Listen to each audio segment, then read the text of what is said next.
Hey everybody, this is going to be another one of my shoot from the hips. I was shooting some stuff for railroad history and was cruising home and saw Allensworth here. I came here back in the 90s and looked around, but I haven't been here since, and I thought this would be a great opportunity to come to an historic state park and do a little walk around.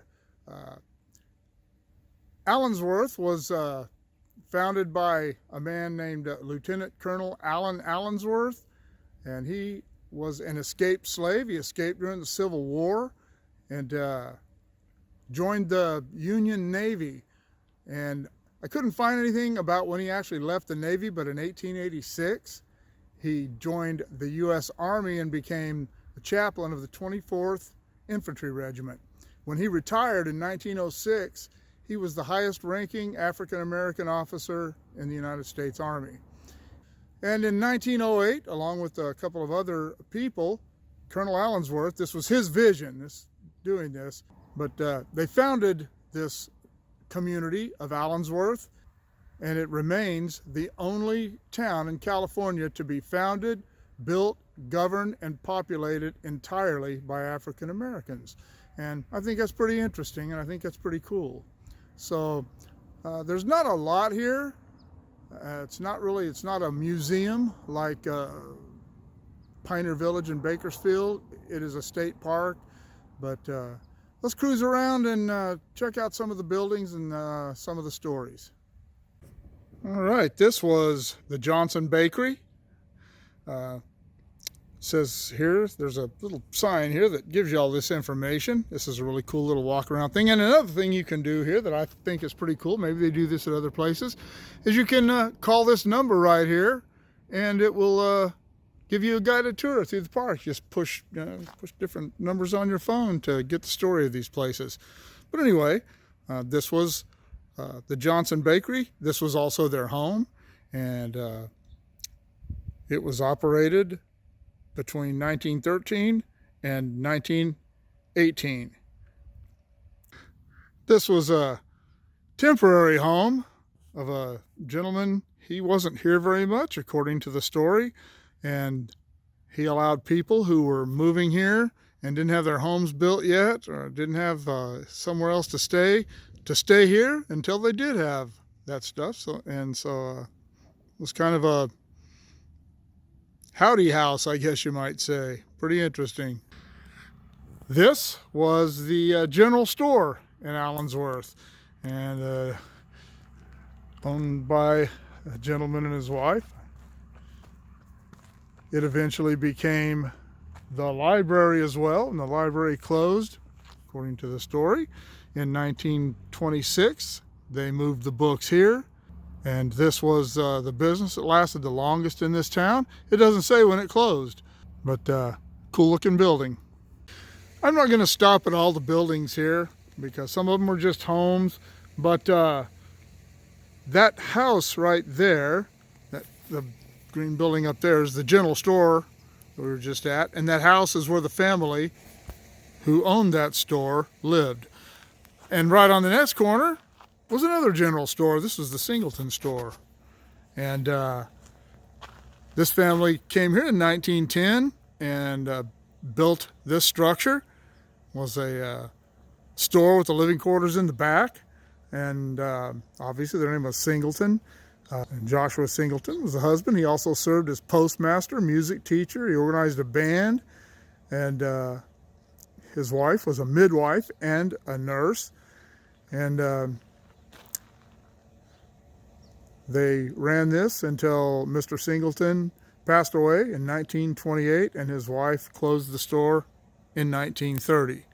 No history on what became of it after that.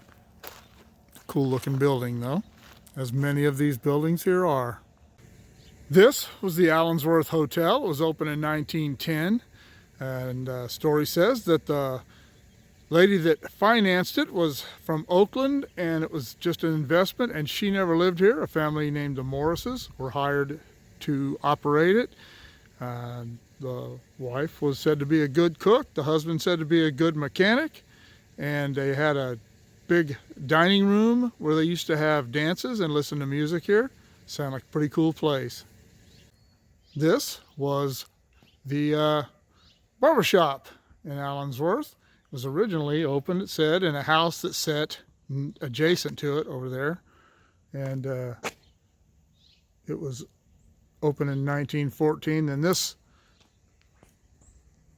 building here is a recreation. It is not the original building, but the building that was built by the community, it said. They got together and built this, but it was a concrete block building like this one. Got the nice, cool barber pole there.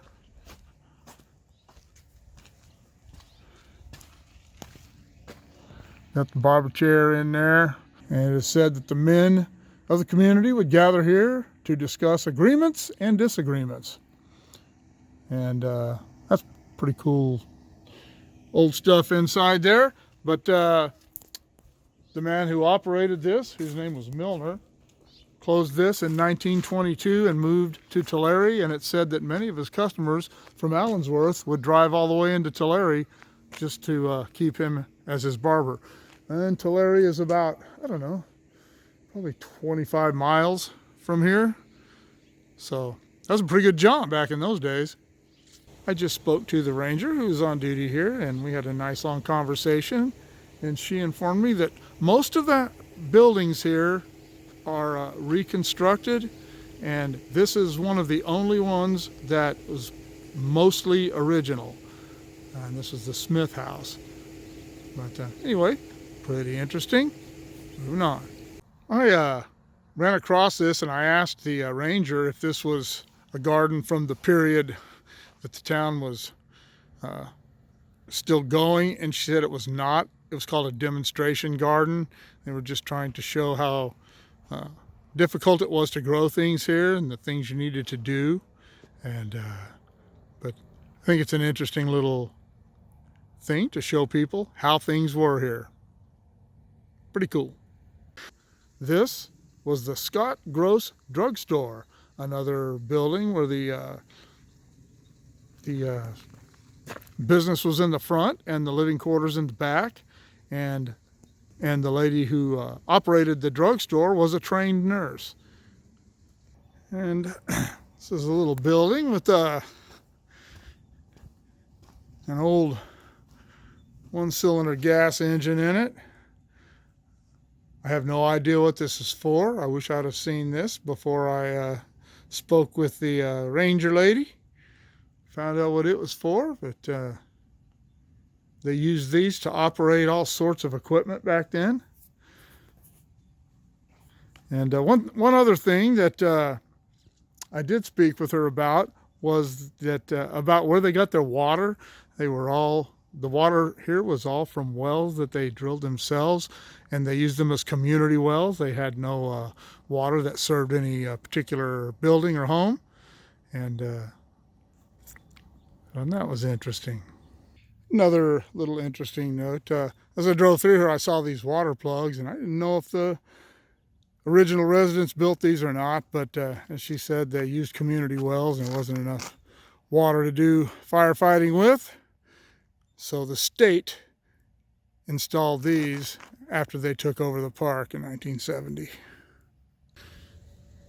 Okay, this is the church, the First Baptist Church of Allensworth. Colonel Allensworth deeded this land to the Northern California Baptist Convention in 1914. And he wanted the church built. He considered it a priority, but before he ever got to see this, he was killed in an accident down in Los Angeles in September of 1914. So he never got to see this, and that's a shame. It's a shame he was killed, but his legacy lives on. This was the Hackett House, and that was the Stockett House. This house became the first school in Allensworth, or I should say a temporary school. I imagine another schoolhouse was built, probably run into it here pretty soon. But this was a vacation home for that family. They were from Alameda, California, and eventually they came up here and spent more time up here even though it says they kept their house in Alameda. This was the Hackett House, which was, according to the sign, the original library here. And both these homes were burned in a fire and reconstructed. And as I surmised, looking at the temporary school a while ago, they did build a permanent school, and this was it. This one was built in 1912. It replaced, it said, a smaller building, and is a two-room schoolhouse, and the children who went here attended everything up to the 11th grade here. Schoolhouse, typical of the schoolhouses of that era, and it's also open upon request of the public.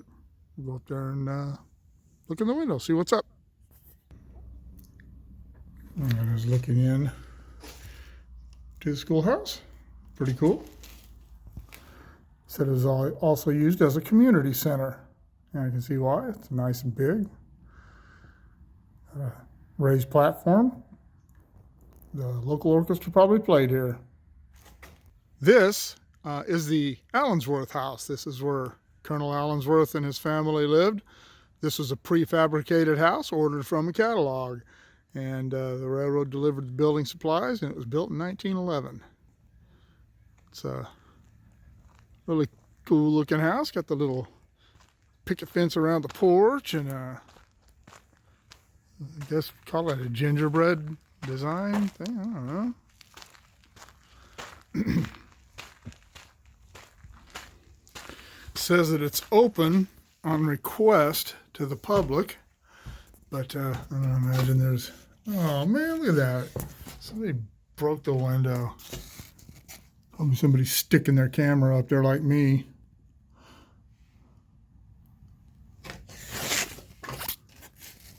Oh, that old piano. Sweet. Kind of a house, kind of typical for the era. Beautiful nonetheless. And as I said, I'm not going to stop at all the places. I've stopped at a lot of them, but this kind of a thing out there, I failed to mention, are campgrounds. You can actually camp here, and I don't know if it's dry or set up for anything else, but you can camp here. It's kind of a beautiful view this time of year, especially looking east, the Sierras with all the snow on them.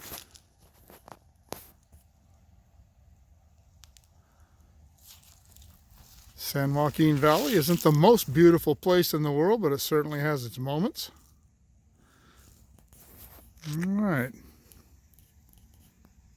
Something I wanted to bring up real quick is that all of these streets are named, and you see this Road 81 up here in this part of the county. All the roads that run north and south are numbered, and so this, and then the other one is Sojourner Avenue, that they are all named and they're all marked. Well, that will conclude my walk around of the community of Allensworth. Allensworth was a stop along the Santa Fe Railroad here until 1914. They moved that railroad stop up to Alpa, and the fortunes of the town started to decline. And then when Colonel Allensworth was killed in September of 1914, that didn't help things. They had suffered droughts, the same things that befall almost every other community in the San Joaquin Valley at one time or another. And by 1973, it said that the town of Allensworth was no longer on the map of California. The literature said that the state park system bought the land in 1970, and at that time there were still some residents here. I don't know how many, and something I forgot to ask the host ranger here was what the peak population was. I can't find anything about that. I guess it doesn't really matter what the population was. It's 0 now, except for possibly the ranger. But I hope you've enjoyed this a little impromptu tour. I think it's a fascinating part of California's history, actually a fascinating part of America's history. I don't know how many other towns in the United States can boast the same history this town had. But I'm just glad that the state park system saw fit to bring a little bit of life back to this so it could tell the story. It wouldn't be forgotten, just fade into history. I don't know if I have any African American subscribers or people that watch this, but if you do, I hope you come and see Allensworth. I hope you tell your friends about it. Interesting part of history, something to be proud of. But anyway, everybody take care. Remember, like, share, subscribe, and we will see you all later.